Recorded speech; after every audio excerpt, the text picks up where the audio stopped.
Recording is in progress. Thank you and thank everyone for joining us today. This is being brought to you by the World Humanitarian Organization for Peace and Equity in Lagos, Nigeria. I'm the Honorable Andrew Williams Jr. from here in Los Angeles, California. This is also being brought to you by Lady Alicia Hamilton and, of course, Chaplain James Mercy Obatumidi, as well as our special guest for today, Mr. Charles C. Sharp from the Black Emergency Managers Association here in Los Angeles, here in the United States, but from Washington, D.C. This is day 2 of our 4-day volunteer workshop on disaster awareness, disaster planning, disaster preparation, and disaster recovery. However, this is actually week 3 of our ongoing workshops with the intent for us to focus on the Sustainable Development Goals, the United Nations Global Compact, and now the Sendai Framework for Disaster Risk Reduction. It's critically important that we understand that these are all tied in together. They're not individuals that stand on their own, just as we are not individuals who stand on our own. It all works together. So I'm going to share my screen with you briefly here.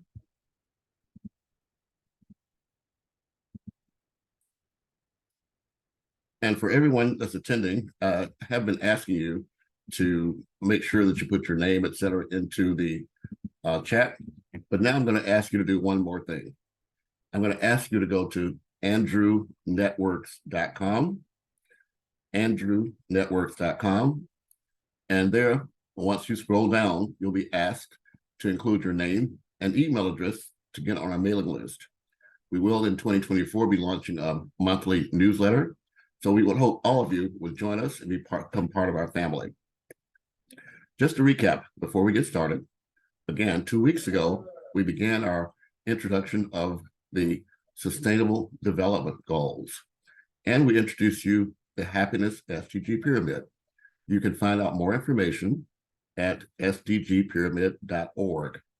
Please note, these workshops are not being held for my benefit, but for your benefit and for you to have resources that you can use whether you ever hear from me again in life or not. But the only value that will come out of this is that if you take what we share with you and then localize it to your own local, to your own personal life, to your family, to your community. I accept the responsibility for coining the term globalized, and that's localized with a G. My intent is to localize or source global solutions for local activity and source local solutions for global activities. So the homework I provided you or requested you to be ready with today is in your own words and in your own experiences, share with us one or more ways you have experienced disaster awareness or the need for disaster awareness planning, preparation, and recovery in your own local community. So each of you will be asked to step up and let us know what your own personal experiences are, what your recommendations are, and what resources you know about or can share with us so that we'll all be able to have an example of what to do in our local community. Again, many of our participants here are from Africa. I do need to let you know that what we call the Sustainable Development Goals is only part 2 of the United Nations Millennium Development Goals that was launched in 2000. That was launched under the leadership of an African, Kofi Annan. He did so with his lived experience in mind. In particular, as a companion to the United Nations Global Compact, he also launched the United Nations, in companion to the United Nations Millennium Development Goals, he also launched the United Nations Global Compact. Here it is 23 years later, and that organization is now headed up by another African, Sanda Ojiambo from Kenya. When she stepped in 2021, she provided, on the left, you'll see the UN Global Compact local network strategy. But you'll also see on the right UN Global Compact Africa strategy. So you need to take full responsibility for becoming experts in what it is that we're dealing with. Just again, to remind you, if you go to andrewnetworks.com, you'll find that we do have information here about the Sustainable Development Goals as it aligns to our mission, our vision, and what we represent. I am the founder of the Andrew Networks, but also I'm the president of the 5 Points Youth Foundation, which is a member of the United Nations Global Compact. I'm the chairperson of the International Advisory Board for the World Humanitarian Organization for Peace and Equity, and I'm a lifetime member of the Black Emergency Managers Association, which is also a member of the United Nations Global Compact. So just for those that may not know what the 17 goals are, and to remind you, again, for those that do, what we're dealing with here. Just a moment. I'm going to play this very brief video and allow others to join us before we officially get started. Let's see here. I want to make sure I can see. The United Nations is an organization with goals of peace. Just a moment. I'm going to stop sharing and start sharing again to make sure you can hear what it is I'm sharing with you. Just a moment.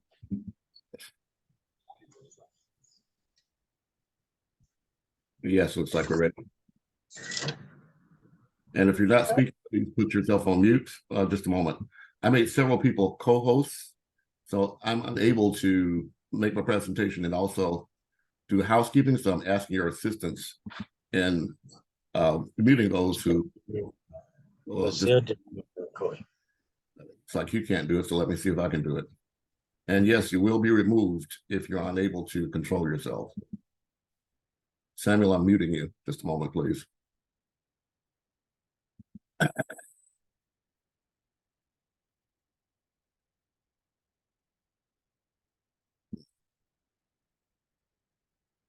Okay, here we go.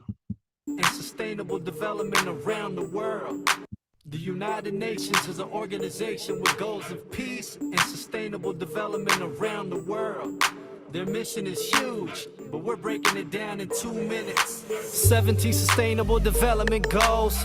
Let's get to them, cause the more you know. Look, in some corners of the world today, people are living on $1 a day. Hey, that's not how it ought to be. So go 1, eliminate poverty, and go 2, root out hunger across the globe. There's 800 million people hungry if you want to know. Number 3 is health and well-being, and getting people the health care that they need in. Learning in school are the hard to go for. Education opens up minds and doors. Goal number 5 is empower girls and women so they can have the same rights that men are given. Number 6, people need water that's clean. Poor sanitation can spread disease. Carbon-free energy is goal number 7, and how to achieve it is a question that's pressing. But if we put our minds together and work hard, we can find a solution, I'm guessing. 17 sustainable development goals to improve life all around the globe. Protecting human health and the environment. Whatever bed we make, we gon' have to lie in it. 17 sustainable development goals to improve life all around the globe. Protecting human health and the environment. Whatever bed we make, we gon' have to lie in it. Now imagine that you work all day for no pay. Economic growth and decent work is goal 8. Goal number 9 is to foster innovation in infrastructure and industrialization. Goal number 10, inequality reduction. 11 is sustainable city construction. 12, well, that's sustainable consumption, so what we use matches up with production. Goal 13 calls for urgent action to combat climate change, cause we know it's happening. 14, protect life under seas. 15, protect life on land. Goal 16 is for peace and justice all over the planet. They're in high demand. And the final goal, number 17, is the critical factor, the heart of the machine. It's to strengthen the way we achieve these goals of sustainable development around the globe. Yo, 17 sustainable development goals to improve life all around the globe. Protecting human health and the environment. Whatever bed we make, we gon' have to lie in it. 17 sustainable development goals to improve life all around the globe. Protecting human health and the environment. Whatever bed we make, we gon' have to lie in it.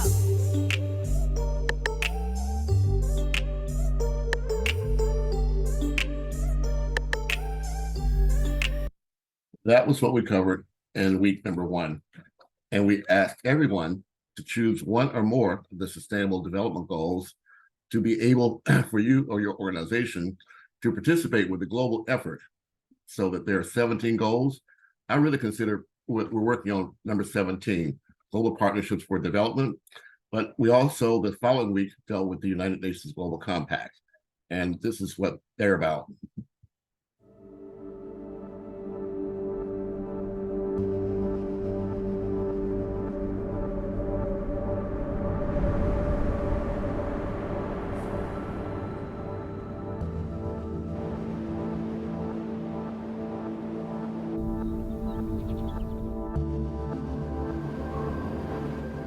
As a human family, we've had an enormous wake-up call to how connected we are with a tiny little virus that comes along and shuts us down. We all live in this world together. The same blood flows in me and any other person. We're facing the challenges of an ecosystem that is stressed. Things are not moving as fast as they should. Things are improving, but not as fast as they should. The challenges that we are facing, they are materializing so fast that it's not only my children or grandchildren which will experience the consequences if we fail. To do it, we need to do it together. Collaboration, north, south, east, west, black, brown, white. Strength in the diversity of the human family is what we need right now to get us past this incredibly difficult time. Might sound like it's impossible, but that's what we work towards, making the impossible possible. 20 years ago, a small group of United Nations and business leaders came up with a visionary proposal. I propose that you, the business leaders here gathered in Davos, and we, the United Nations, initiate a global compact of shared values and principles which will give a human face to the global market. I always say part of Kofi Annan's genius was he invited business, but he also addressed civil society and labor organizations. The mission of the United Nations Global Compact is to mobilize companies around the world to align their operations and strategies with 10 universal principles in the areas of human rights, labor, environment, and anti-corruption. The UN represents the body that aims to drive international cooperation and drive peace and security for humanity. And I think it unifies all of society around this set of 17 goals. Our objectives cannot be met if the private sector doesn't play a fundamental role. And so the Global Compact is a platform in which all those businesses that abide by the principles of, and values of the United Nations and of the Charter to work together, representing the best of humankind. For the last 2 decades, the initiative has grown to encompass local networks in more than 60 countries, engaging directly with over 10,000 companies. The local networks are our global footprint around the world, and they work with us to translate the 10 principles as well as the Sustainable Development Goals into actionable pieces of work for businesses globally. It is so decided. Since 2015, the 17 Sustainable Development Goals and the Paris Climate Agreement have provided the most powerful common agenda that the world has ever seen, with an essential role spelled out for business. L'accord de Paris pour le climat est accepté. Any business that continues to operate under its own self-interest will not be around very long. So businesses that have a strong purpose, that understand how they can make society better, will be embraced by society and will be around for a long time. Be the change that you want to see in business. I truly believe that companies who do not put sustainability, the SDGs, in their strategies, they're going to disappear. The mindset of consumers has changed. They increasingly want to buy from companies that are contributing to society as a whole. Business must be part of the solution in when we address these big global problems. The focus has shifted to both the short term and the long term, both doing well and doing good, making profits and making a change. This is a reality of the world now. Leaders need to lead sustainably. The United Nations Global Compact is leading the transformation ahead, challenging companies to take more ambitious action on the Sustainable Development Goals. I think it's absolutely impossible to face the challenges of today, the very quick change that is happening, without having the youth leading the way and helping us define the right strategies, the right policies, the right approaches to address the global problems. The world is waking up, and change is coming whether you like it or not. Climate justice! Now! Climate justice! Our planet's not for profit! Now! The world today has got more opportunities than it has the challenges that can be overcome by the opportunities that we have. You find people in the most desperate of situations, determined to fight for a better future. That's the kind of world I want. What has changed in a very short period of time is that the narrative is different, and that is fantastic. If you want to have a good business, you have to mobilize people. A business is a sum of people working to something. More and more people realize that sustainability is really about making the pie bigger, better, and more inclusive. I hope in the future all businesses in the world will think about their own purpose. Business can only exist when they have a purpose.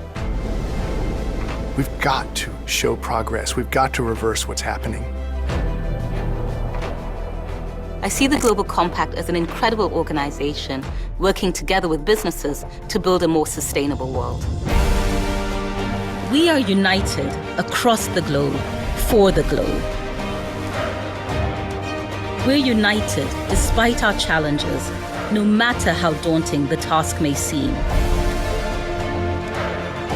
We are united by possibilities because this is bigger than one business, because we are better together. We all have the same job. We are united in the business of a better world.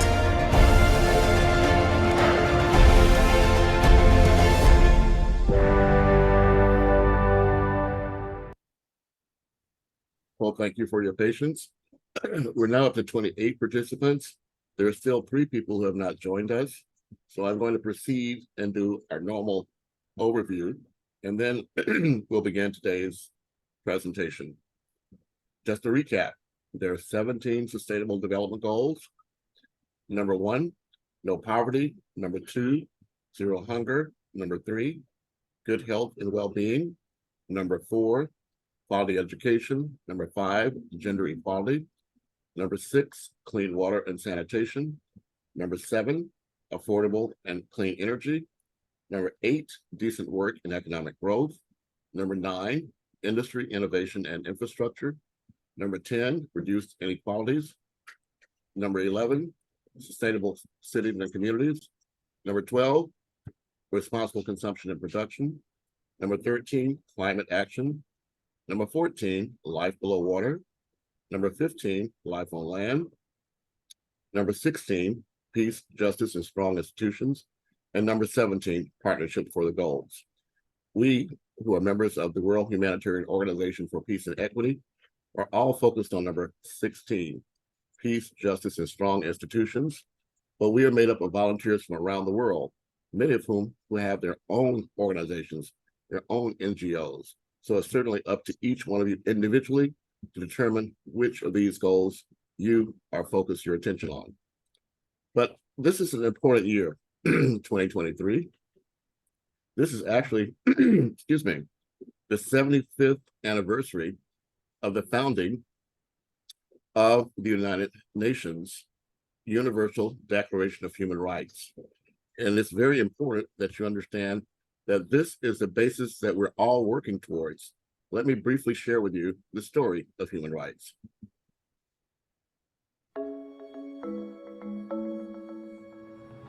Human rights is, geez, that's a good question. Human rights. Oh, that's a tough one. Wow. I don't even know how to give that a definition. I would probably have to do a little bit of homework or something. Yeah, any right that I think just as a normal, human, The rights that humans have? Oh, that's a very large debate. Tú le puedes preguntar a 20 personas y te van a dar 20 diferentes opiniones. Non saprei, è una domanda complicatissima. Yes, we just take them for granted that they're there, but we don't even consider what they are.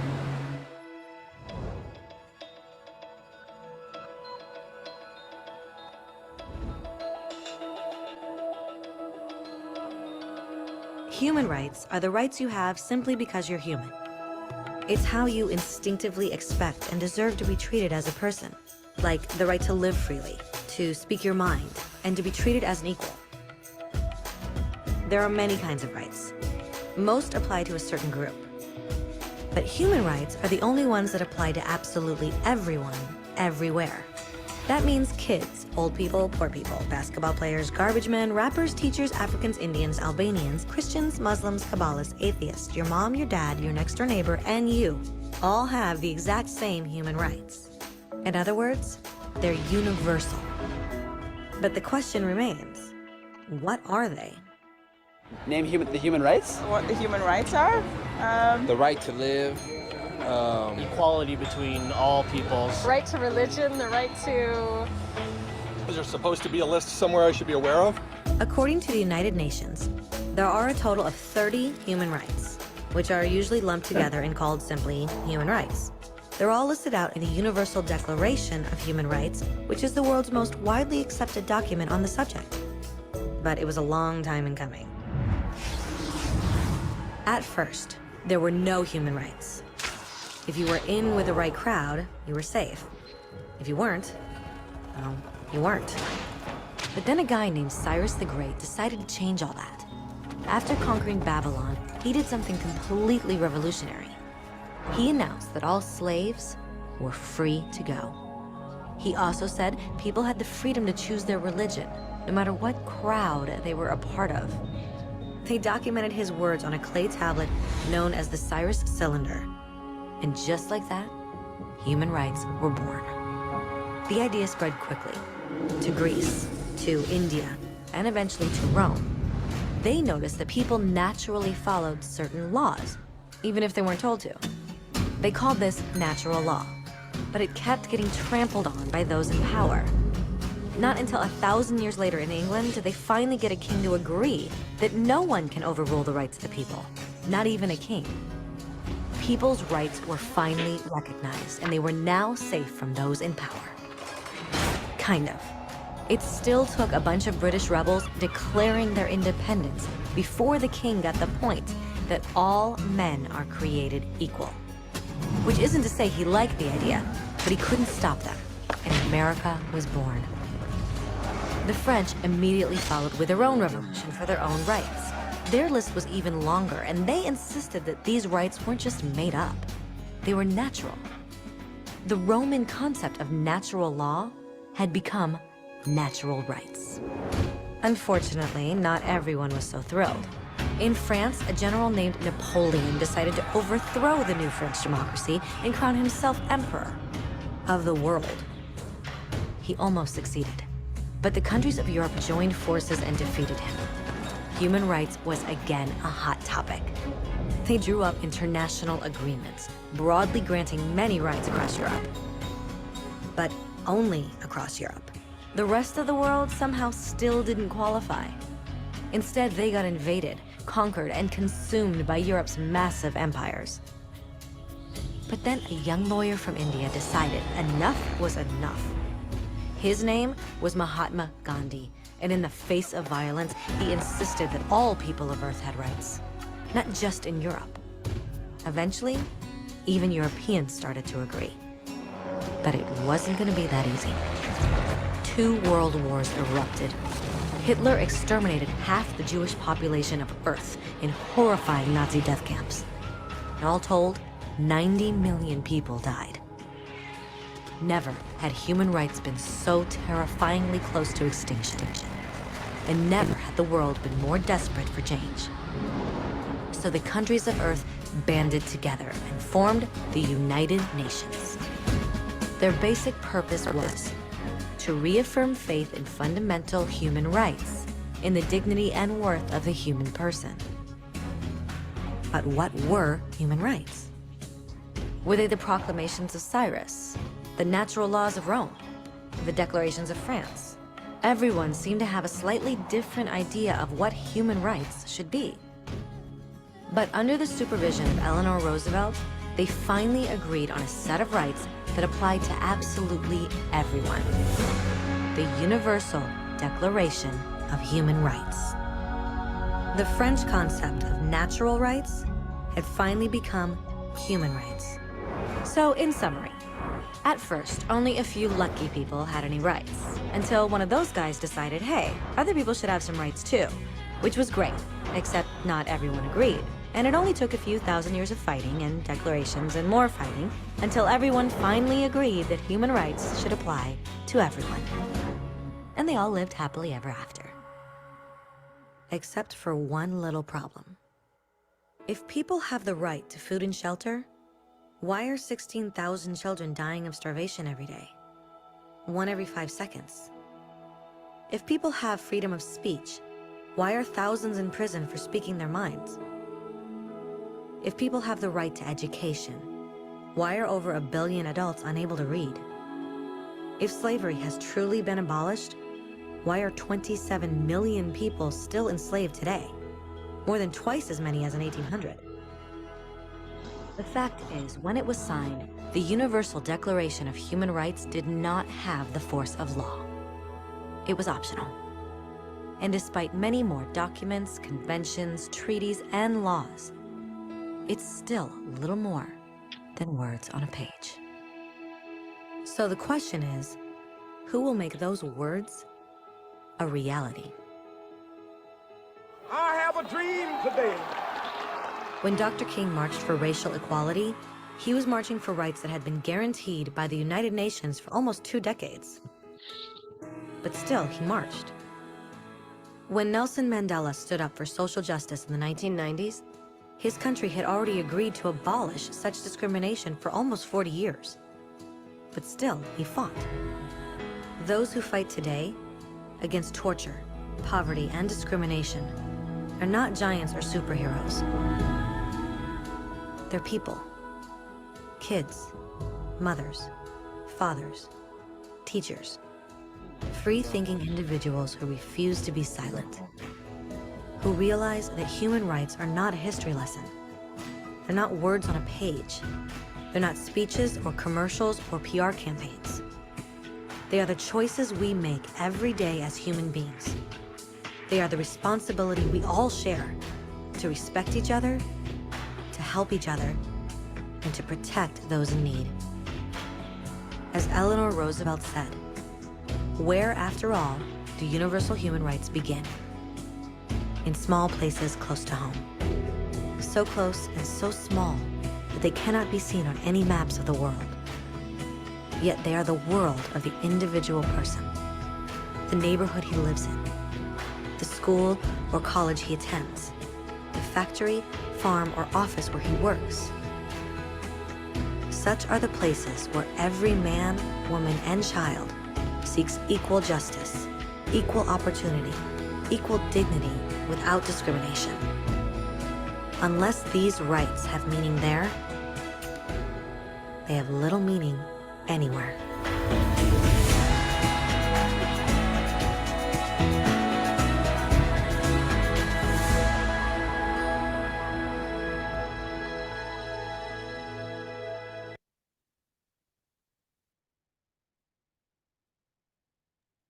Well, thank you for your attention. I certainly do appreciate it. We have now achieved a critical mass. We have our 29 of the 31 people that signed up for this 4-day workshop. So we will officially begin. Let me see if Pastor James is here. I don't see whether he is or not. Pastor James, if you're here, let's see here. If you're here, Pastor James, now's the time for you to stand up. No, I don't see. So we're going to. Action. No worries. So we're going to officially begin today's presentation. This is Andrew Williams Jr. We're going to be focused on the four days. Excuse me.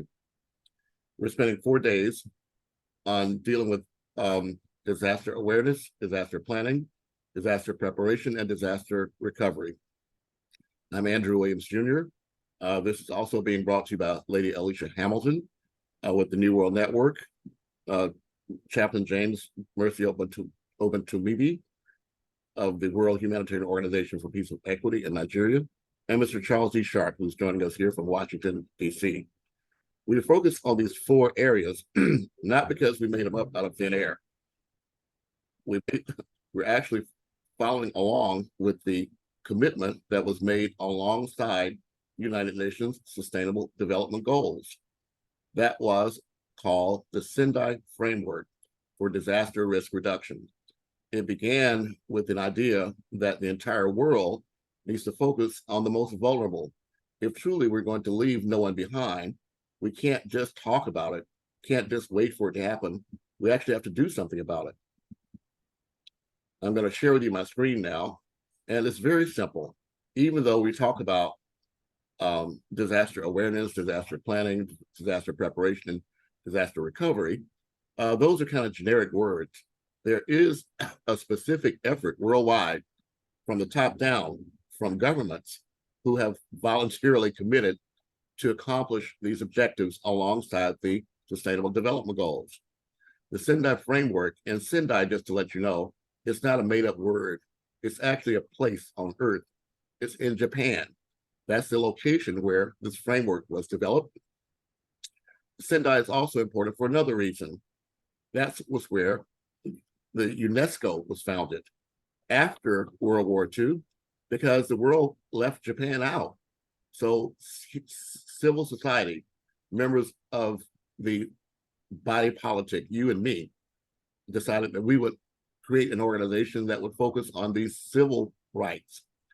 But Sendai Framework outlines 7 global targets to be achieved between 2015 and 2030.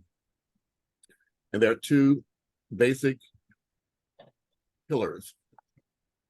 The idea is to substantially reduce the global disaster mortality, to reduce the number of affected people, to reduce economic loss in relationship to GDP, and to reduce damage to critical infrastructure and services disruption. These are goals and objectives that, quote, your, quote, country or your nation is supposed to work towards and create what they call national adaptation plans, each country. While we're trying to reduce those threats, the flip side is to substantially increase the number of countries and nations with local disaster risk reduction strategies. Also, to establish international cooperation for developed countries. If you're not speaking, please mute yourself. I'm unable to make the presentation and also to monitor this, so I have to ask my co-hosts to take the responsibility for making sure that those that are not speaking are muted. I'll briefly interrupt my presentation to make sure that happens. Just a moment, please. So again, just as a review, 7 targets to achieve: to reduce global disaster mortality, to reduce the number of affected people, to reduce economic loss in relationship to GDP, and reduce the damage to critical infrastructure and services disruption. But this is where it's important that you and I focus on the ways we substantially increase the number of countries and with national and local disaster risk reduction strategies, to create international cooperation throughout developing countries, and to increase the availability and access to early warning systems and disaster relief risk reduction information. That's the purpose of today's presentation, to provide you with examples right now of ways that these issues are being addressed, and also give you examples of where already in place There are policies, procedures, and toolkits for you to use. I am in the United States, but you'll see that this toolkit is available worldwide. And what it introduces is the whole community approach to the emergency management in the United States. I'm asking you to find ways that you can find ways to adapt these solutions for your local community. As an overview, in 2012, the Federal Emergency Management Agency, FEMA, introduced a whole community emergency management strategy to coordinate all levels of government, increase individual preparedness, and engage with members of the community as vital partners to strengthen resiliency and security of the United States. I contend that this is true for you as well, no matter what country you're in. The whole community approach to emergency management engages government at all levels with communities and individuals. This means you when responding to disasters. It provides a strategic framework to guide all members of the emergency management community and integrates whole community concepts into their daily practices. This approach is not intended to be an all-encompassing or focused on any specific phase of emergency management or level of government, nor does it offer specific prescriptive actions that require communities or emergency managers to adopt certain protocols. In other words, they can't make this up for you. Rather, the approach provides an overview of core principles, key themes, and pathways for actions that have been synthesized from a year-long national dialogue initiated by the Federal Emergency Management Agency around practices already used in the field. So this is, again, not something that we're making up. We're using existing blueprints. However, the new approach provides a starting point for those learning about whole community approaches or looking for ways to expand existing practices and to begin more operational-based discussions on further implementation. There are three basic principles. One, understanding and meeting the actual needs of the whole community. This means you engaging and empowering all parts of the community and strengthening what works well in communities on a daily basis, which provides a foundation for pursuing a whole community approach to emergency management through which security and resiliency can be attained. As I said earlier, you can find out more information about what this is by going to Prevention Web. Just type in Prevention Web and send that framework. That will bring you to this information. On that same website, you'll find an introduction to the Black Emergency Managers Association, whose CEO, Mr. Charles Sharp, is with us today.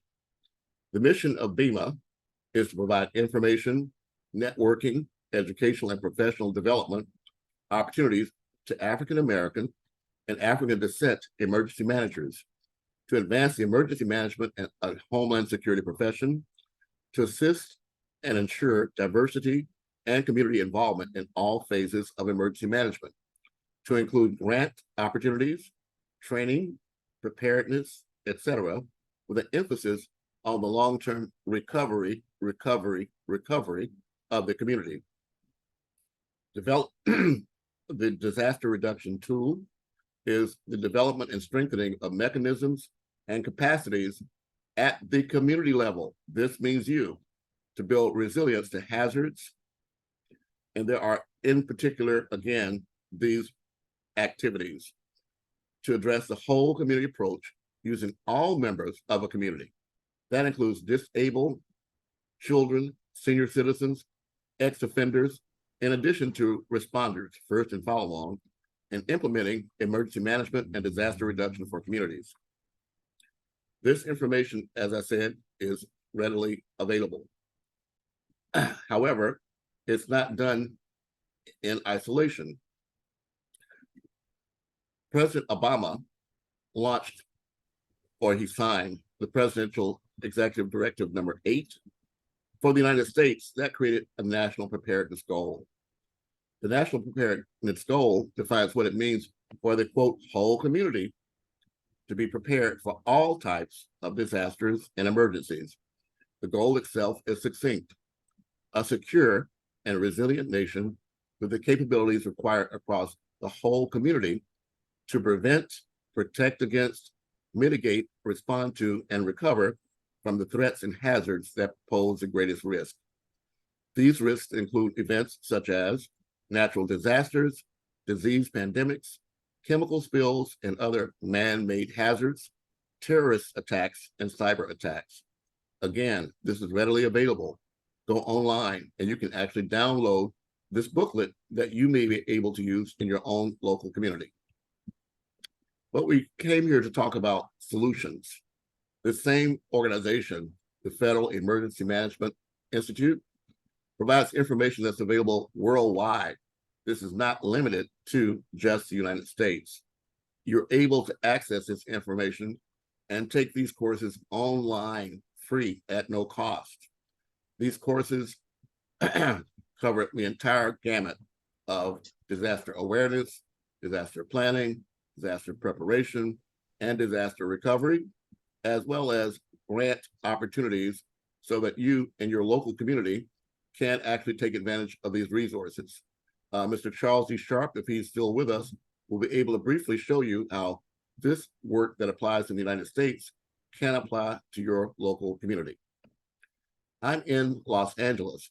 This is actually the home of the Los Angeles Fire Department, which created the Community Emergency Response Team concept that's now being used throughout Los Angeles County, throughout California, throughout the United States, and available throughout the world.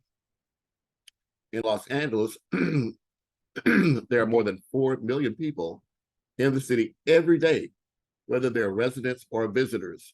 The diverse nature of the city, not to mention more than 470 square miles of geography, make a high-risk situation in the event of a major disaster. Thankfully, the city has not suffered the type of catastrophic earthquakes, flood, and other FEMA-categorized events that can bring a city to its knees.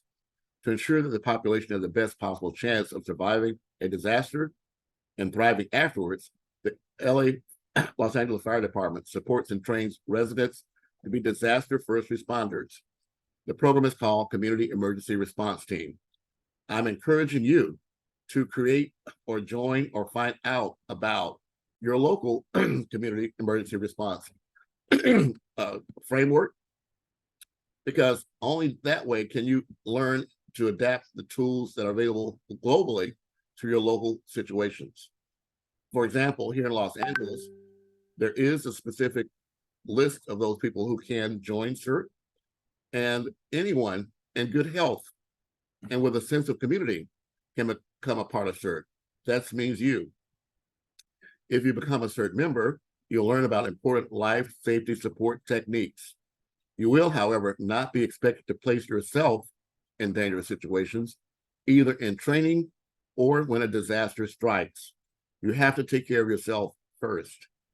This training includes learning how to suppress small fires, basic first aid, including ABC treatment, treatment for shock and related techniques, evacuation techniques, and how to collaborate with city agencies to support neighborhood exits, search tactics, and communications, including the use of radios. A key factor for certain members is the ability to spontaneously organize and activate themselves in the event of a major disaster. Again, this is where human right number 29 comes in. You have to take responsibility. If there's a significant earthquake, phones or other communication channels may be interrupted. Certain members will know where to go, how to organize their efforts, and will get to work without any specific order being issued. You can't wait for somebody to tell you what to do. You are the best source of information about your own local community. A CERT member's first responsibility, however, is to his or herself, then to his or her family, and finally to his or her community. This is only specific to Los Angeles. However, here, anyone can just register to get online to take a course. What I'm recommending is that you find out where in your local community there is an infrastructure so that you can create the solution for your local area. We are in what's called the fourth industrial revolution. And at this time, what that means is that we move from an industrial-based economy to a knowledge-based economy. Again, drilling down. I just told you about CERT. Now I'm going to tell you about resources, for example, in Los Angeles, that can assist you in getting the tools you need that will help you to safeguard against disaster. Ready Your LA Business is a free workbook. I apologize. Let me take one step backwards here. I'm going to go back to the main portal, which is ready.lacity.gov, where being prepared will save your life. This introduces what's called RYLAN, the City of Los Angeles Ready Your LA Neighborhood program. RYLAN provides free and easy to use tools to help you and your family, business, and neighborhood prepare for disaster. Emergency preparation today will be help to reduce injuries, protect your property, and most importantly, save lives. On this page, you will find toolkits that you can use no matter where you are in the world to adapt these same guidelines. It provides you with ways that you can learn to prepare your household, prepare your neighborhood, prepare your business.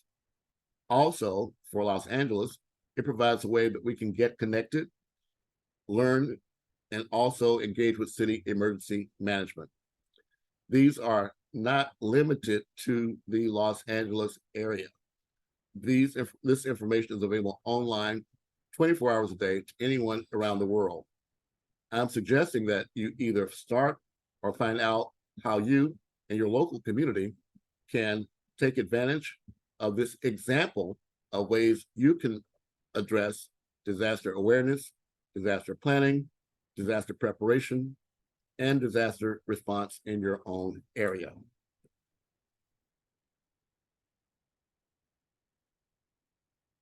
That concludes the presentation part of today's program. I'm just going to insert this image, and now I'll open up the floor to invite, if I could. I'm not sure if Pastor James is here, so Mr. Here. Charles, pardon? He's here. I don't believe you. I do. His mugshot is up there. He's on the wanted poster without glasses on. Well, now's the time for him to introduce himself, or you know me, Dr. Pete, I'm going to move forward to my presentation. I know you are, sir. All yours. Well, to make sure that we give full value and appreciation for the people that have joined us here. We do appreciate the time that you've taken, and we couldn't do this without you. This is, in fact, the World Humanitarian Organization for Peace and Equity. So before I begin my presentation in general, let me take a moment and give thanks to our sponsors. Even though Pastor James is not able to engage with us right now, Okay, that's even better. All to thank and give appreciation to the World Humanitarian Organization for Peace and Equity. Okay, its motto. Technology is only great when it works. Give me just a moment. Also, we have a special guest from Los Angeles in the house, Mr. Kenneth Wyrick, but we'll address that shortly. So the World Humanitarian Organization for Peace and Equity, our motto is togetherness and humanitarianism. All the attendees here are volunteers. This is only a workshop for volunteers, people who have made the commitment to dedicate their lives to accomplish goals bigger than themselves. Briefly, the background of WHOPE, the motivation and inspiration behind WHOPE is to do what I just got through explaining to you for the last hour, to localize the sustainable development goals for humanity. Humanity is experiencing discrimination, racism, violence, corruption, inequality, hatred, political ignorance, religious intolerance, etc. Youth unemployment, which includes graduates, has led to their involvement in vandalism, robbery, hooliganism, wanderings, immortality, etc. But the World Humanitarian Organization for Peace and Equity was established as a nonprofit and non-governmental organization to complement the efforts of the government and that of the United Nations principles of promoting peace and fundamental rights by building integrity, values, and professionalism in the humanitarian sector from each locality to the entire world. So when I made this presentation last night, because those of us here are primarily on the African continent of Europe, I made a special presentation last night specifically for those of us in North America. So Mr. Charles E. Sharp, if you're still with us, you pointed out a very important resource that we covered yesterday, showing how the Federal Emergency Management Association, the tools and resources that were available for here in the United States are also available worldwide. So Charles Sharp, could you please introduce yourself, your organization, and address that issue? Hello, thank you, Andrew. And like I said last night, this is an outstanding presentation. It's all written by Andrew. None of this is edited by myself. It's all Andrew, and I congratulate you, Andrew, for what you've done. My name is Charles Sharp. I'm the chair, CEO of the Black Emergency Managers Association in Washington, D.C. And the FEMA emergency management education and training to other nations would have to be a request by your government to the State Department, and that would get routed in. The FEMA EMI courses are any citizen of the U.S. that has a Social Security number, or any individual that has a Social Security number can register for the courses, but outside of the U.S., it's done on the humanitarian side. You know, the national security interests of the U.S. and internationally. So it would go through your request through one of your ministries, your Ministry of Disaster Management or Emergency Management. Liberia has done it, a few other nations have done it, and it would be done through another arm that does education and training. So it would be conducted by and funded through the State Department. So the main idea is to get communities to get this information out there. Even though it would go to your government officials or ministries, it can also go to the lower levels through your divisions, counties, depending on how your nation is divided, to get that information filtered down. And that's the key, to get it filtered down. So going through your local disaster emergency management agency would be step number one, to get that down to the local level, because all disasters are local. They are. They're local, and you get assistance as it affects the number of people in the community. So that's really my only advice. I would look at your local disaster emergency management or ministry, wherever you are, even in the Caribbean. And they do fund facilities and other instances in the Caribbean and Africa. That's that global reach of humanitarian aid and assistance that's out there. So funding is available, and that education and training is available. If you have someone here in the diaspora, here in the U.S., that has taken the trainer course, language barriers. That's the key, the language barriers. So I would actually look at your diaspora here in the U.S. to look at how that someone within the diaspora of the U.S. can be a trainer. They can come over and train. I hope that clarified it a little bit, Andrew. It's like you have to think outside of the box to get this. It's not just a matter of the UN coming in or anyone else saying, hey, we're going to do this, and that. No, we want every community within the U.S., globally, to be self-sustainable, to understand these concepts. As I look at the participants of this email, of this workshop, there's something that I kept seeing, gmail.com. And everyone has a phone, so that platform to awareness, education is there. It's there for us to come together. This is a great time here worldwide where we can finally come together as one globally, as one. I hope that summarizes it, Andrew. Oh yeah, that more than summarizes it.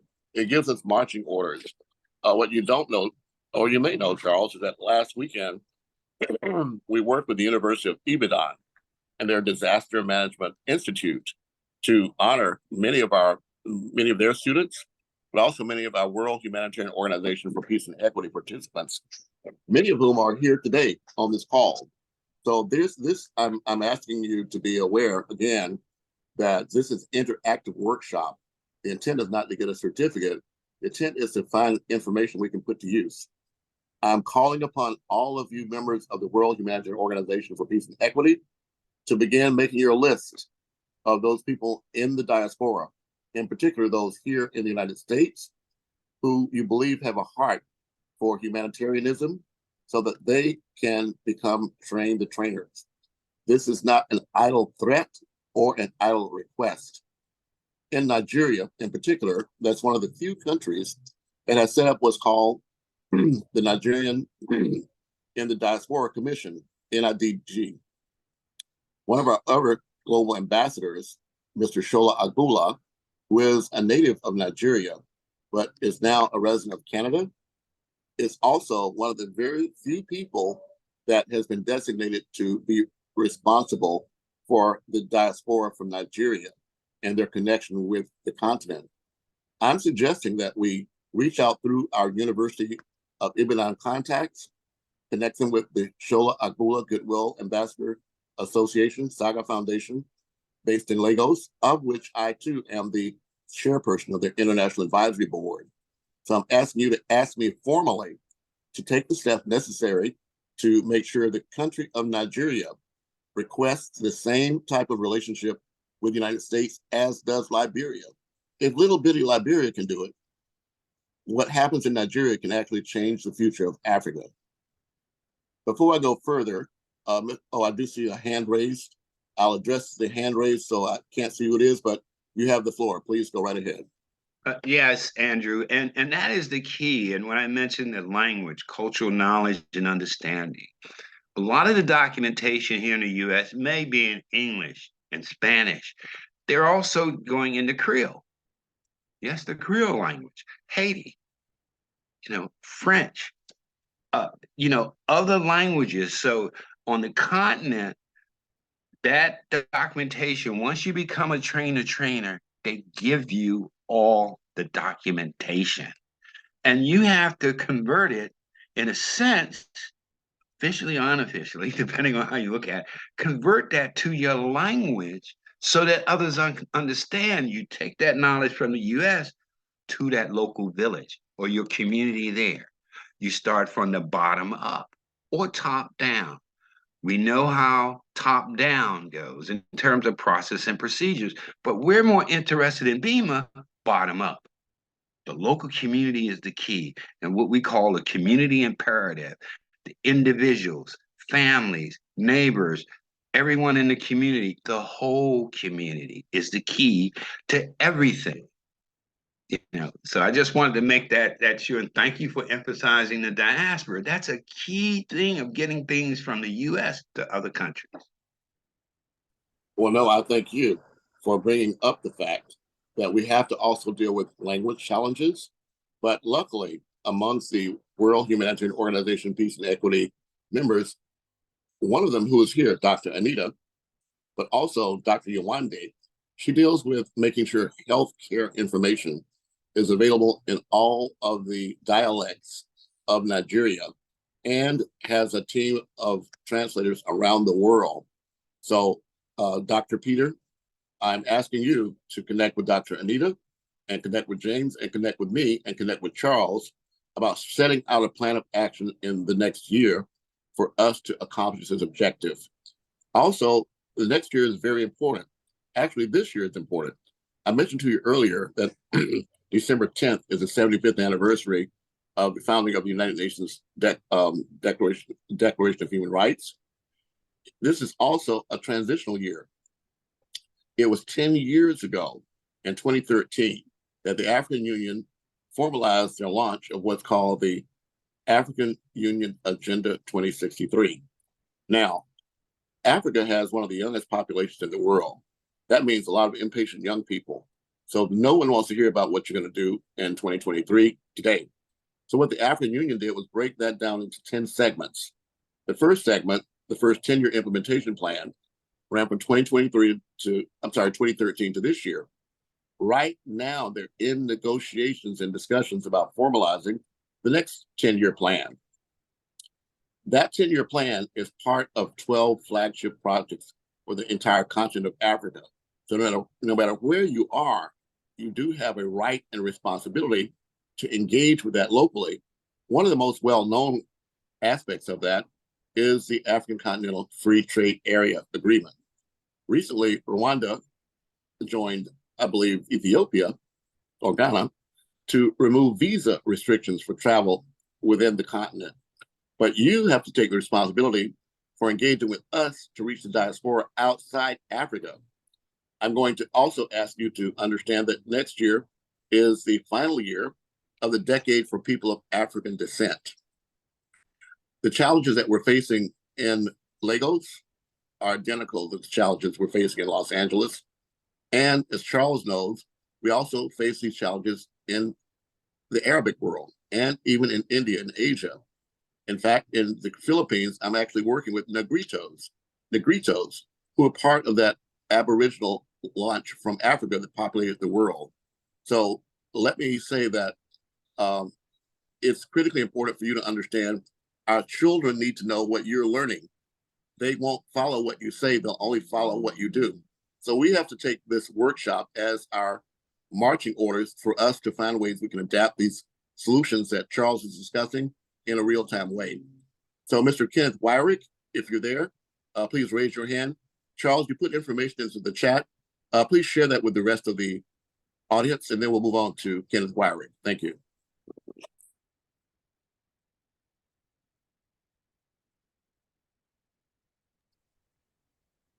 Only if you unmute yourself can we hear you, Charles. Oh, I'm here. I'm sorry, Andrew, I was typing something. I was asking you to share what you're typing in the chat to the wider community because we have an audience globally that can't see the chat. Oh, okay. And I'm sorry. Well, one of the things I put in the chat, and when you mentioned Dr. The position there, and looking at public health, which is a serious issue globally. And my tenure as the deputy chair of the Global Health Security Agenda Consortium ended in February 2023. So during the height of the global pandemic, COVID-19, I emphasized, and these were meetings with ministers of many of the nations that were members of the Global Security Agenda of Public Health, and others were joining as we went along to look at how are those communities, those underserved and communities of color, how are they getting the response and the recovery that they need from this pandemic? It affected everyone globally. There's still some remnants going on. There's always a possibility of secondary things. You know, those who are physicians know this. I'm not a doctor. I'm an emergency manager and a homeland security professional, but I understand and look at plans and contingencies and look at secondary effects and what's going on. What will be the effects of the bed bugs in France affecting other nations and affecting the health of the people there? You know, so these are some of the things that within emergency management and homeland security, we look at. And I don't work for the Department of Homeland Security or FEMA. I did this work with over 50 years in the private sector and within the U.S. military and the Air Force. So I was an inspector general in the U.S. Air Force in emergency management, and we looked at plans. I've done them in the Middle East, Central South America, here in the U.S.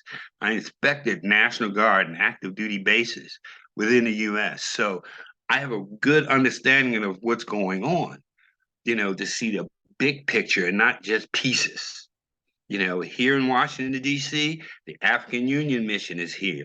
Your embassies are here. I try and go to them whenever possible. They invite me, I go. I don't just knock on the door and kick it in. No, I have to be invited in.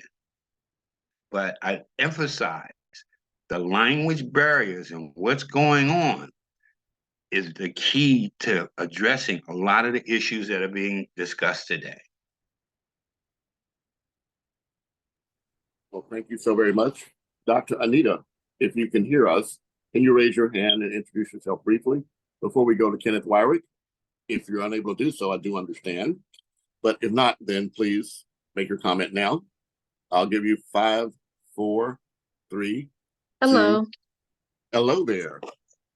Greetings to everyone. God bless you all. It's good to be here today. This has been a very informative meeting today.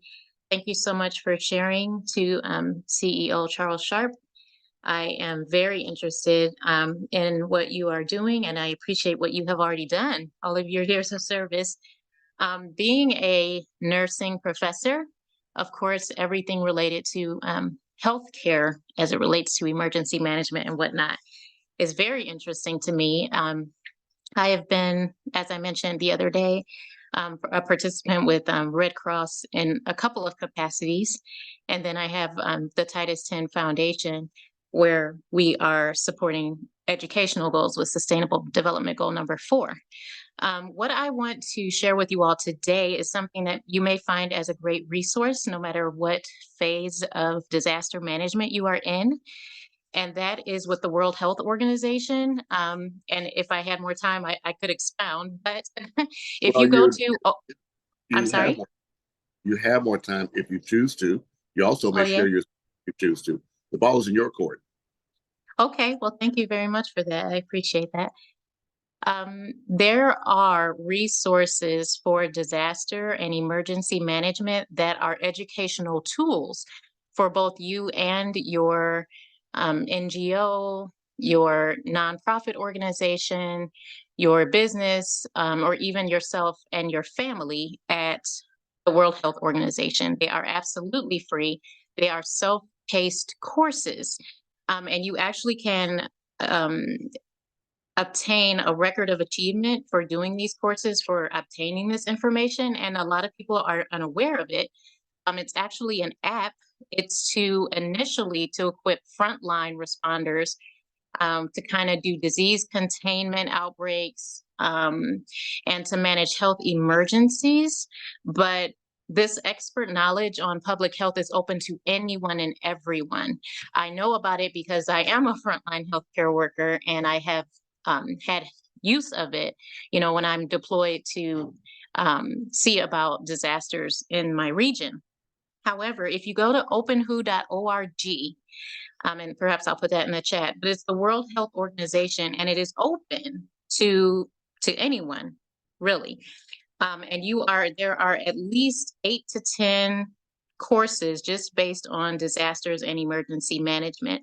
And actually, let me see if I can, may I share my screen? Yes, of course. Okay. This is it here. If you go to openwho.org, I just put in the term disaster. You can put in emergency or whatever it is. As you can see here, you have 8 courses with this particular filter, and it gives you a whole of society approach to creating healthy, resilient, and sustainable cities, transitioning to complex risk management, urban features, and then there's introduction to clinical management of rape and intimate partner violence in humanitarian settings, because we all know during disasters, a lot of times there's intimate partner violence that takes place. There's a lot of things that could happen, rape and otherwise. But then there's also other courses on an integrated approach to building health systems resilience, health emergency and disaster risk management for resilient cities. And this is what made me think about what we talked about earlier with the COVID-19 pandemic. This is a self-paced study, right, to kind of talk about how to get back to where we were. And then this one is a course on investigating, preparing, and responding to outbreaks and other public health events. So this is a little closer to home for those who are at higher risk of outbreaks after disaster. And then this one is a part of a tier of studies and courses for operational readiness. So for people who have a group of people that they're working with in order to manage disasters and things like that, those are here. So there's many, many, many courses. But these are just a few that you can use, that your team can use. And like I said, this is openwho.org. There are many, many more. So that's just something I wanted to lend to the conversation, so that as we all, attempt to prepare for whatever disaster or emergency situation is happening locally, regionally, nationally, we can all have a better educational base for what and how we respond to these types of disasters. So I really, truly appreciate the time, and I'm hoping to learn more, and I would love to connect with anyone who is in my local area or region or otherwise, because we all can help each other. But we know that World Health Organization is worldwide. And so that's why I wanted to bring that up. It is a connecting point no matter where you live. So hopefully that is helpful to someone. Let me know. And thank you again for the time. God bless. Well, you're welcome. And please, before you leave, share with us the name of your organization, your own website, if you have one, and ways to contact you. I'm going to put my foot in my mouth and say that on behalf of Charles E. Sharp, if your nonprofit has an intent to do so, I'm going to extend to you a membership in the Black Emergency Managers Association. But in the context of what we're doing with WHOPE, I would like to take a page out of the book of Donald Trump and use publicity instead of advertising to get the word out. So we need to let people know how we're working together to accomplish this, because this addresses, as I mentioned to you, Sustainable Development Goal number 17, Global Partnerships for Development. So Dr. Peter, I see you had your hand raised. Charles, could you reply to that? And please, but first, Dr. Anita, let us know how we can reach you and what your organization is about. Okay, thanks again. So I am currently the founder of the Titus 10 Foundation, which works in conjunction with the Singwell and Lifestyle Image Network. You can find information about me at anitamchaney.com. It's just my name.com.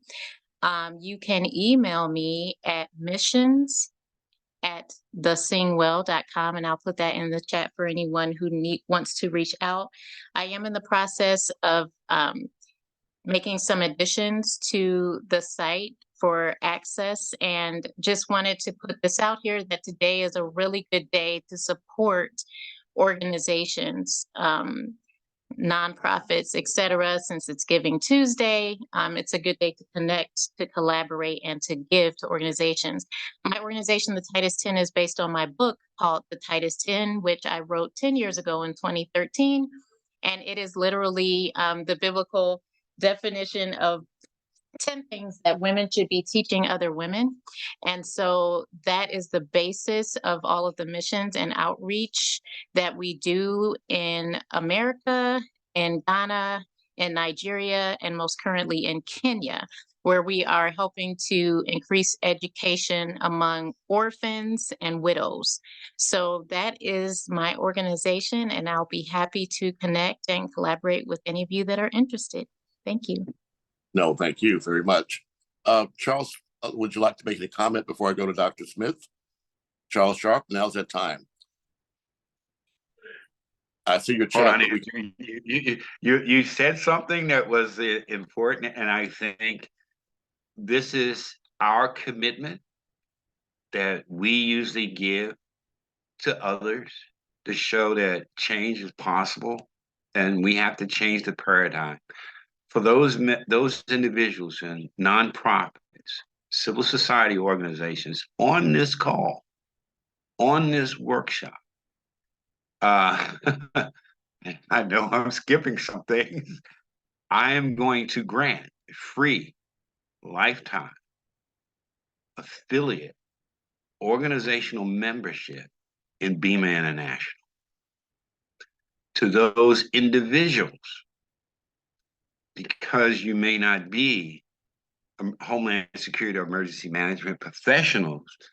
I shall also, and I have also put it in the chat, provide free lifetime affiliate membership in BEMA International, because this is our way of getting the whole community involved, showing our trust, some commitment, and consistency in what we do in changing the paradigm globally.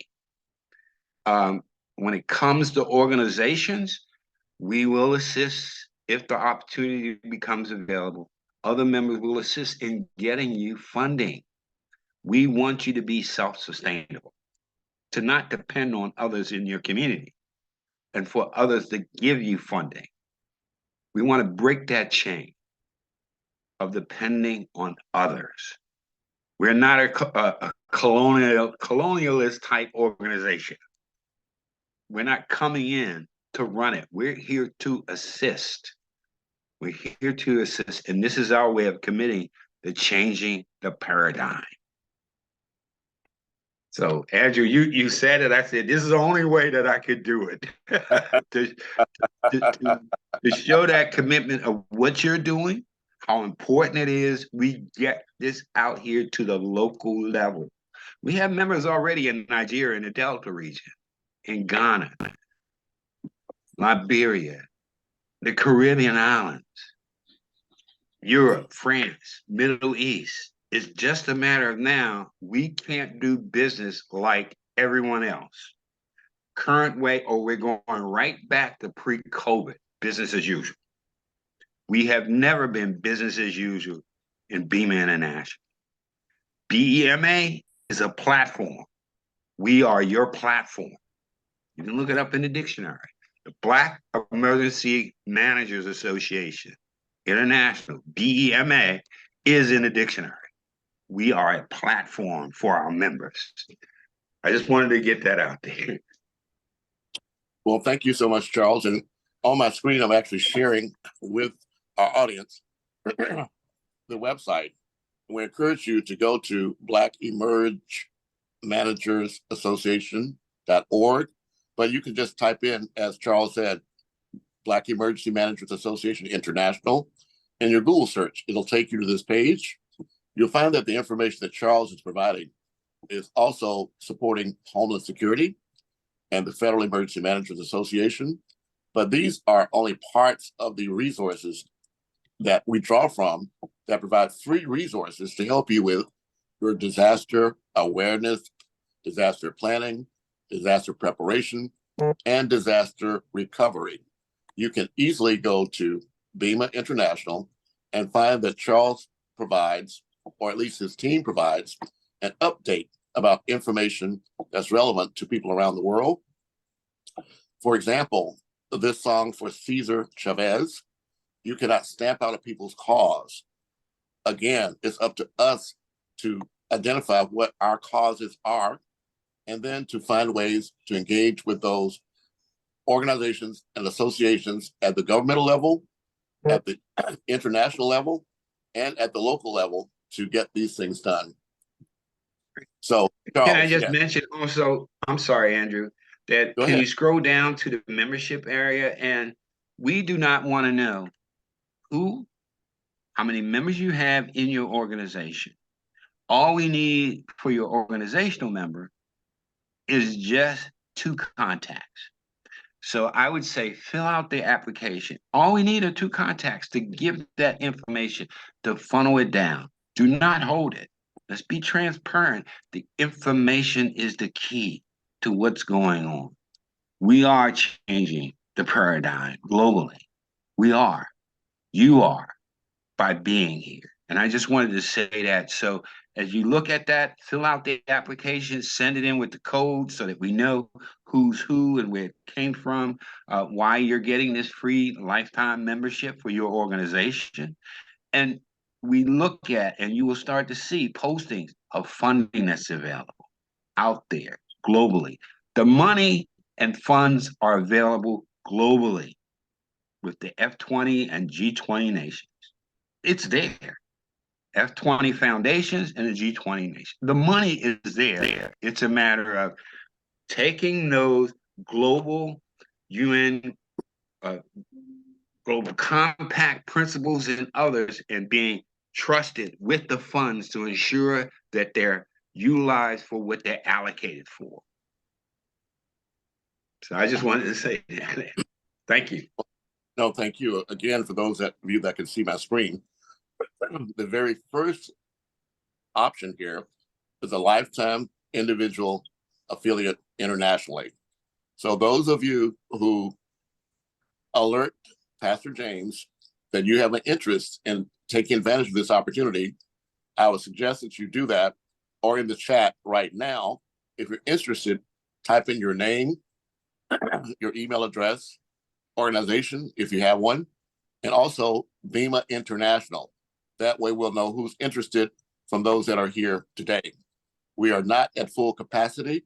We do have others that have been part of our workshops that are not here. So please share this widely. This tells you the various membership levels.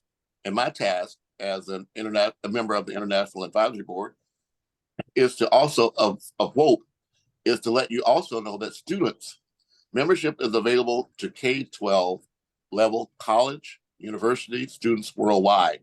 So Dr. Anita and Dr. Peter, again, I'm suggesting that we extend this opportunity to those members of this group who are also students of the University of Ibadan, and let us make it our priority to expand this opportunity, if we can, to as many of those in our global community as possible. So Charles E. Sharp, thank you. There were several comments that were made during this time. Kenneth Wyrick, I specifically invited you here to share information about our local activities. But Peter Smith, I see that you have a comment to make. Also, I see Justine, you make comments. So again, please raise your hands and I'll address you in order. Dr. Peter Smith, this is your time. As always, my friend, this New York man sitting down here in Puerto Rico for almost 53 years now, come February, you're outstanding, you're bodacious, and you're outrageous. And James at the same time. My name is Dr. Peter Smith, Chief Chaplain and Rector of Regnum International School of Chaplaincy out of Africa.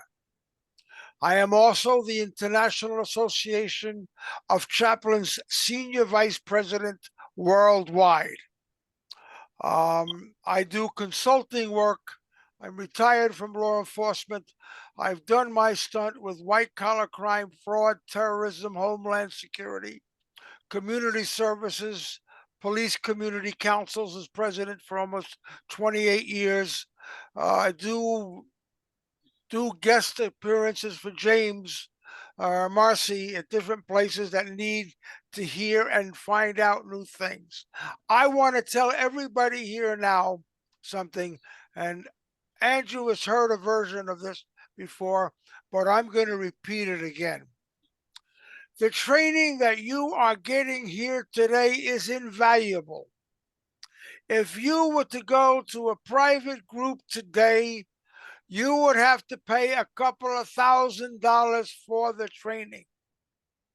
You would have to pay your meals. You would have to pay everything. And you're getting it all for free. What I'm shocked at, Andrews, is there's not more people in here. And that's because people are not passing the information down to other peoples in their group to come in and join these trainings. I'm on a pet peeve. I'm a Jewish man from New York City, and I see everybody for every color come in here, and nobody have I ever asked you your religion, your nationality, or what color you are behind the screen. I'm asking you, where are the other people from your groups that should be here listening and hearing this? This is free. You don't get a free cup of coffee because you make the coffee in your house and you had to pay for it. You don't get this type of training for nothing, but you are. You're getting invaluable training that is worth hundreds, if not $1,000 for this entire seminar or more, depending on who the guest speakers are. You got this fella, Charles Sharp that's come in here, and he's making you an offer of a lifetime. You've got Anita, who I have worked with recently. Outstanding woman. You got James in here. James Marcy, that sometimes I figure he's going to have a heart attack now that he wears glasses. But the point is, this isn't about the color of your skin, because when you're going out as a chaplain or you're going out as emergency responders or first responders, you're not looking at the color of somebody. You're looking to help your community. And everybody in your community is entitled to the same service. Everybody in your organizations should be at these trainings. It's free, for God's sake. Look at it. I've gone through so many of these trainings that I've lost most of my hair on the top. I'm getting to be like Andrew. Thank God some is growing on the side. No comment. Gotcha, Andrew. But the idea that you can get this training for free, I don't know many other organizations that are giving free training. And again, I'm sitting down here in the Caribbean, in the middle of the ocean. I've been through every type of hurricane down here for 60, 90 days without power and electricity. I know what everybody's going to be going through. I know the do's and don'ts. I've got 600 bottles of water sitting in my house because of the hurricane season. I won't tell you how many bottles of Coke I have. James would have a heart attack. But this is free. Your people and your organizations deserve to be sitting in here, listening and learning. It's free, people. I turn around and I hear of a seminar that's free. I like to piggyback. Yes, I'm an ambassador in WHOOP and other positions, but I've got more positions than I have names. You got Andrew, who is full of so many different things. To take advantage of Andrew is the greatest thing in the world for learning. What he's got built up, you're not going to find any other place. If Andrew decides to kick the bucket tomorrow, I hope he leaves somebody around that can continue on in his name.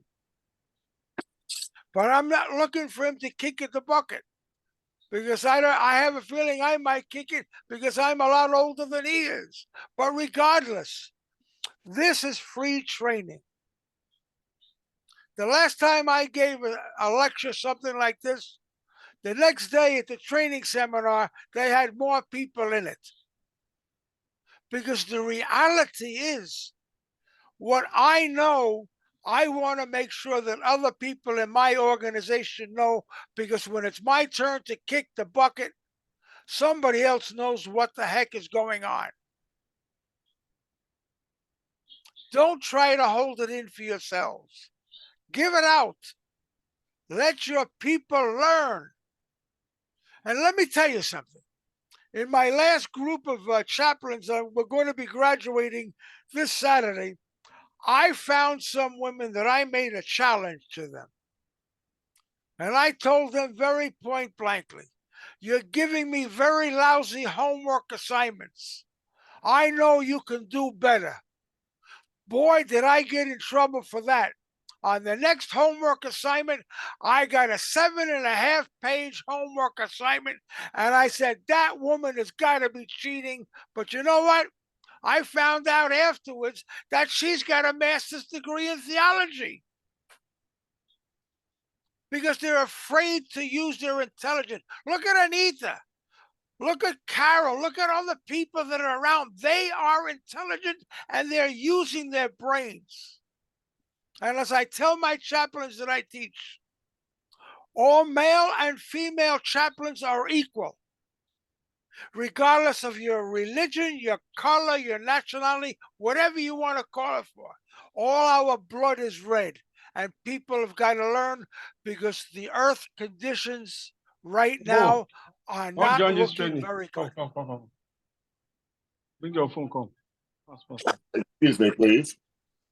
Dr. Peter, I really certainly appreciate you. I'm muting that person that inadvertently interrupted you, but we do have Mr. Kenneth Wyrick, who I've invited particularly to be here for his presentation if he's still available. But before I go to him, let me thank you in advance. In the chat, I've actually put the link that you can share for people to register for this online on Facebook. Anyone on Facebook can register. There's no limit to the number of people that can be there. You can also register on Eventbrite, but that has a limit of 25. But anyone that you have that wants to attend can just contact me, Andrew at andrewnetworks.com, and I'll make sure they get a direct link to that, or contact Pastor James. You can, those of you with a computer, save the chat, but everyone whose email I have will get a copy of today's chat, along with the chats from each of the sessions of the workshop, along with a recording of the workshop, along with a podcast access. So I do plan, in fact, I consider myself to be a dead man talking. I have 50 years of being a curator, a citizen journalist, and a Goodwill ambassador. 50 years. So my intent is to make all that available as I can online. So if I kick the bucket after we get through today, you can still access the information. I prefer to be useful than useless, but that depends upon you taking advantage of the resources I'm providing to you, because I've been provided these resources throughout my life, both as a person who's been homeschooled by my mother, who grew up with dictionaries and also encyclopedias, but also local newspapers. Educate yourself, but find ways to operationalize your information. Charles Sharp, I see you have to step away. Thank you so much. Any closing thoughts? Fine. But if not, you please come back. So Kenneth Wyrick, if you're there, Charles, go right ahead. Oh, no, I'm just stepping away for a moment. I'm still going to be here until the end of this. Okay. All right, thank you so much. But there won't be an end to this. That's the whole point. What you put on the internet is there forever. Any of you who are members of WHOPE can go to the WHOPE Facebook page. You'll find all these workshops. But Pete is actually correct. We need you to empower yourself. I'm asking you to become a producer and not just a consumer of this content. Please share this with as wide an audience as possible, because at the end of the day, social media now is our lifelong depository for content. It's all out there. But when you find it of value, please do something about it. And let me take a moment to ask you again to go to andrewnetworks.com and register there your email address to be able to follow up with content in the future. Also, this is being broadcast on YouTube. We have a YouTube channel. Pastor or Father Mauricio in Italy is the only member that's attended all these workshops that subscribe to the channel. But every time we get a new video, he gets notice of it. Again, help me, help you, help us. The more we grow our membership, then the more we can reach a wider audience. But Kenneth Wyrick, if you can raise your hand if you're there, now's that time. Kenneth Wyrick, are you with us? And can you unmute yourself? Kenneth Wyrick.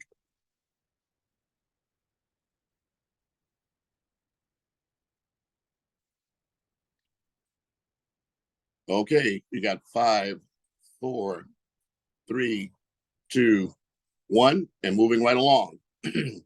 Pastor James, you've been with us for quite some time. Are you able to unmute yourself? Pastor James Mercy, are you there? Can you join us now? Yes, it's very noisy here, but I'm here and enjoying the program. Thank you, Ambassador Andrew. All right, very good. Well, this is that part where those of you who have put into the chat your intent to join BEMA, now's the time for you to raise your hand and make any comments to Charles that you'd like before we move on to conclude today's session. This has been our opportunity to deal with disaster awareness, disaster planning, disaster preparation, and disaster recovery resources that we're localizing. We're making available to you what we can access locally on a global basis, and we're sharing with you globally information that you share about your local activities. All of you had homework assignments yesterday, but due to today's extended version, we may get to that tomorrow. But what you'll have to do is come to the table, each of you, and describe which of the 17 Sustainable Development Goals your focus is, and give us an example of disaster awareness, planning, preparation, and recovery that you have personally experienced and you can share with our community. So we'll have living examples of what's happening around the world. This is the World Humanitarian Organization for Peace and Equity. So again, now's the time to move towards close. I am not going to conduct a roll call. I'll depend upon the information I have in the chat. So again, now's the time if anyone would like to make a comment about anything you've heard today. Now's that time. You may introduce yourself and do so. And I'll give you 10, 9, 8, 7, 6, 5, 4, 3, 2, 1 seconds to either raise your hand or unmute yourself before I move to close.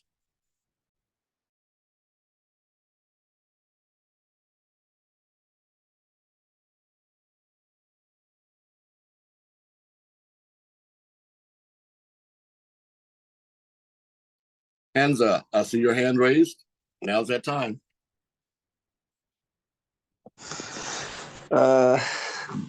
Good evening, all. Ambassador Williams Jr., Andrew Williams Jr., you've done a lot for us, and I sincerely want to appreciate you and appreciate all the speakers today for giving us all the enlightenment, knowledge, and expressions of all what is happening all over the world. I heard what the other speaker was saying, that the platform is free, nobody is paying anything. We should encourage others to join this platform so that we can learn, we can acquire knowledge free of charge without paying one dime. I sincerely want to appreciate you on that. You see,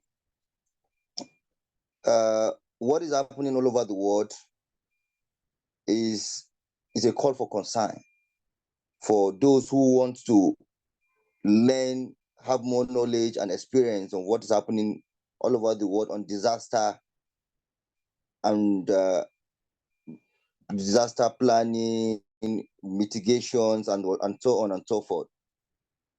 My foundation is, the target of my foundation, I have a foundation called Auta Foundation in Abuja, Nigeria.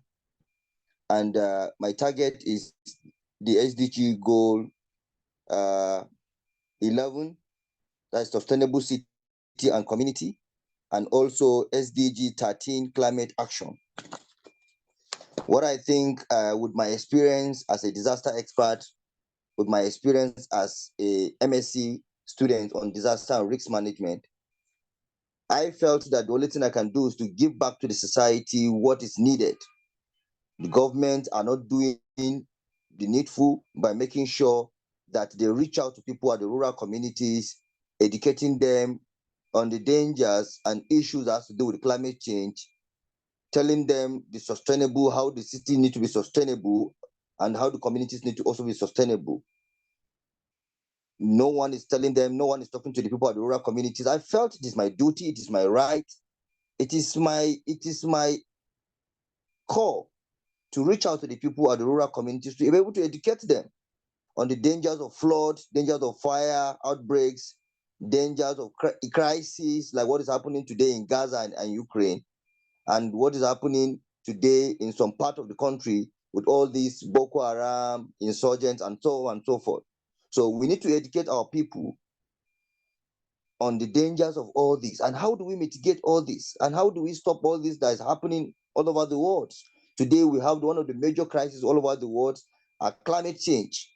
Climate change has taken over all the part of the issue is one of the major discussions today in the United Nations, European Union, whatever their part of the world, and some part of the African Union are all discussing climate change. Now, we cannot discuss climate change when we don't have people who educate our people on this issue of climate change. Some people don't even know what the climate change is. So, but we need to get people at the grassroots to be able to come up with ideas on how they can support our people at the rural communities who are less privileged, who are less uneducated, who don't even understand what the climate change is. So my foundation goes around the communities, educating people from communities to communities, from city to town, educating people, and even going to schools, like secondary schools, to educate them, going to primary schools to educate them that this is this, this is that, so that people should be able to be aware of what is going on. This platform has really given me a lot of knowledge. I've really broadened my knowledge, and I've really enlightened me the more, so that they're able to sit up because of the future, right? I want to thank every organizers of this platform, Mr. Williams Jr., Mr. Charles, and other speakers, Dr. Helen, I've forgotten her name. I want to thank you for all the good things that everybody is trying to do to be able to help our people and the communities and the cities.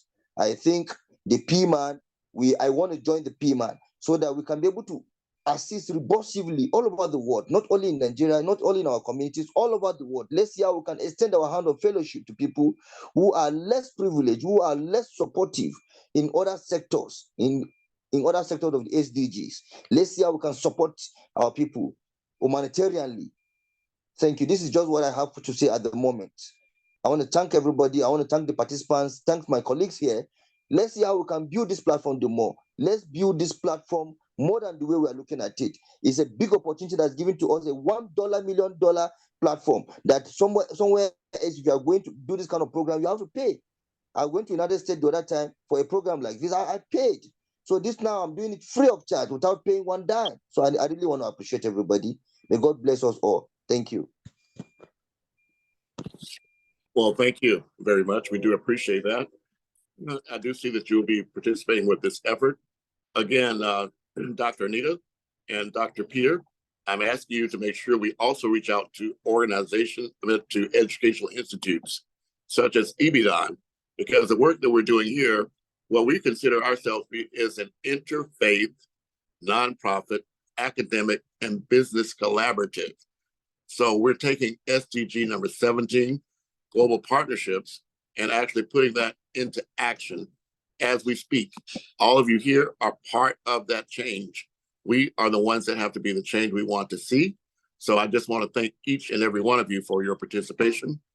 Our special guest today, Mr. Kenneth Wyrick, has not been able to join us, but tomorrow we do hope to have an introduction of specific online open source tools and resources that you can use around the world to improve the conditions in your community and city. As our former speaker just told you, SDG number 11 is focused on the sustainable cities and communities.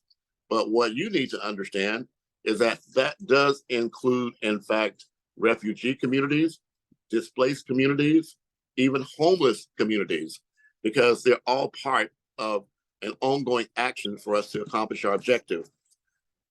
I'm one of those people who do not accept, condone, or even agree with most of the activities that are undertaken by the United Nations. In particular, there have been horrendous damages that have been done around the world by this organization, but it is the largest organization on earth. It is up to us to engage as we can from our local basis to a global basis to make sure that what we do has a global impact. I'm going to share my screen briefly with you again to let you know that those of you who have an interest can in fact also take advantage of the opportunity to get a booklet that I put together some time ago that introduces us as ambassadors.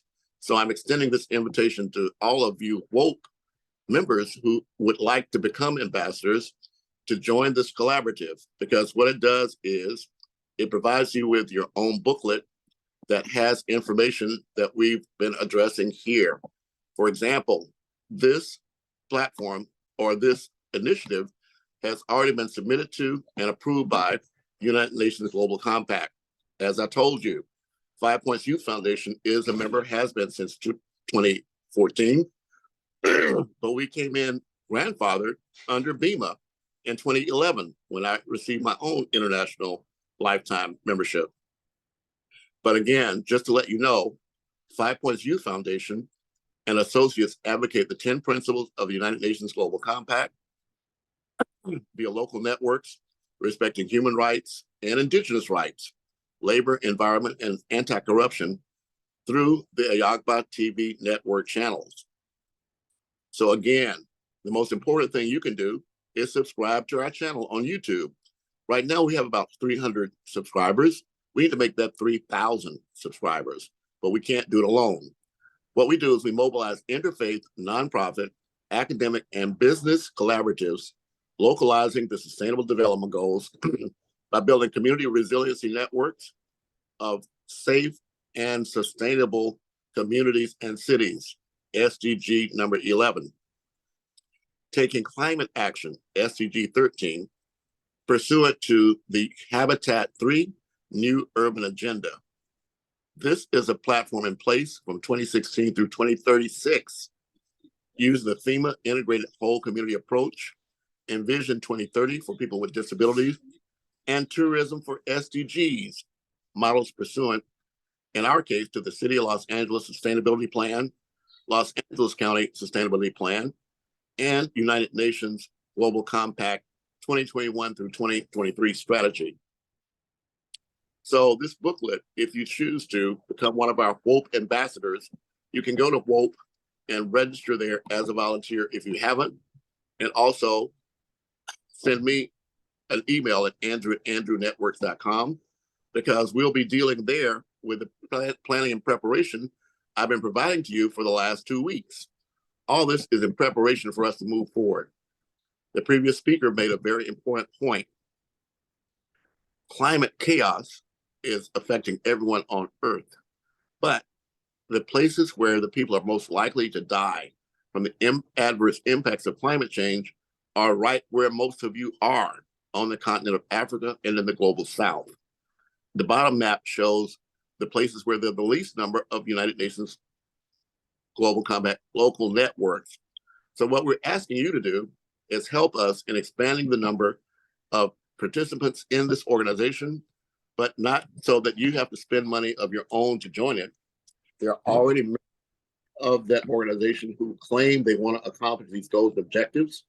So I'm suggesting that we work with those who've already made that commitment to take this forward. I'm moving towards the conclusion of today's show. I want to thank each and every one of you. And now's the time, if you choose to show your video, we can actually take a goodbye picture, and you can raise your hands for any comments that you choose. Now's that time.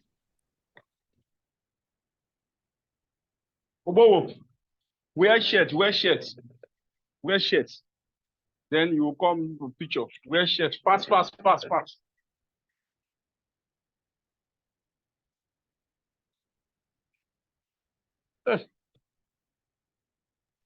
Okay, I've begun to change our settings so that we can share our pictures.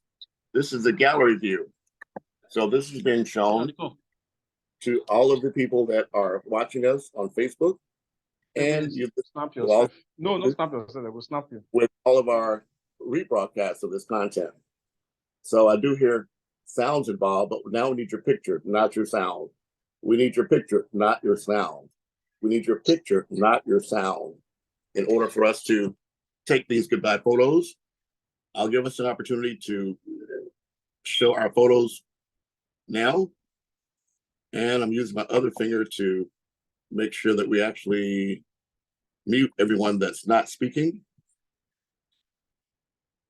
Thank you so much for the time and attention that you've provided us today. We've actually, again, reached our capacity. We normally have about 30 people. We have about that number now, but anyone who did not have a chance to participate with today can get access to a rebroadcast so that at the end of this participation, you can receive your certificate. That will be on Thursday. So we have 2 more days.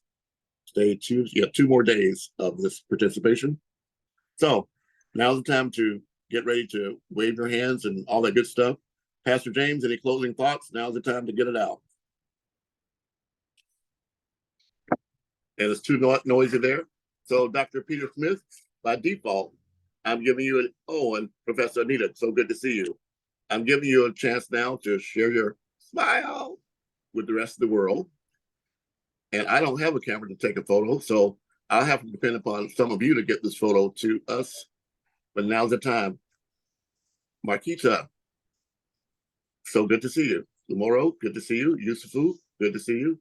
Prince M, we've been asking you for days to change your name to something other than M. We don't know what M is.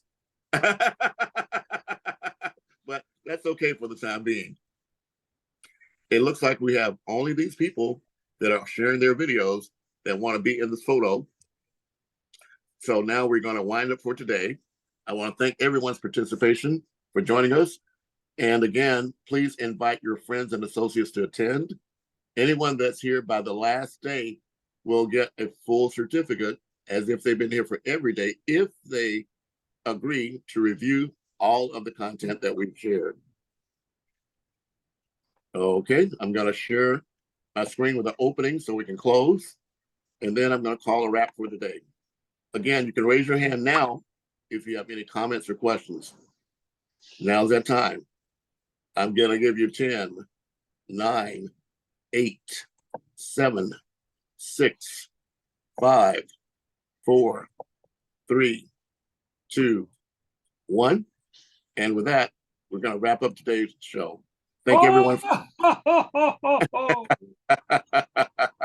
There you go.